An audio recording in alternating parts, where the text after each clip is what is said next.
అసలు మనం స్టార్ట్ చేసినప్పుడే లెఫ్ట్ సైడ్కి వెళ్తే మైనస్లో వచ్చేస్తాయి వాల్యూస్, మైనస్లో రాకూడదు కాబట్టి న్యూ ఎన్హెచ్ వాల్యూస్ తీసుకోవాలి ఇప్పుడు.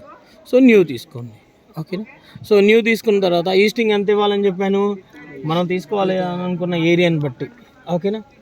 జనరల్గా ఎంత తీసుకుంటారు, సో 1000 ఈ వాల్యూ 1000 తీసుకుంటాం, ఎన్ వాల్యూ 2000 తీసుకుంటాం, హెచ్ వాల్యూ 100 తీసుకుంటాం, ఓకేనా. సో ఎంటర్ చేద్దాం ఇప్పుడు. ఈస్టింగ్ ఎంత 1000, ఓకే.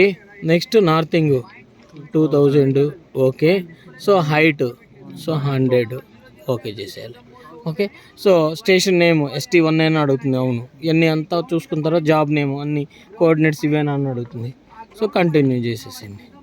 సో కంటిన్యూ చేసిన తర్వాత ఇన్స్ట్రుమెంట్ హైట్ ఏంది HI అంటారు, ఓకేనా. హైట్ ఆఫ్ ది ఇన్స్ట్రుమెంట్ మనం మెజర్ చేసి వేయాలన్నమాట, ఓకేనా.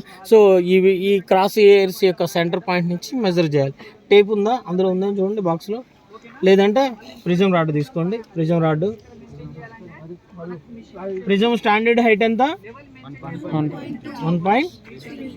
1.2 1.3. దీన్ని అది ఉంటుంది చూడు ప్రిజం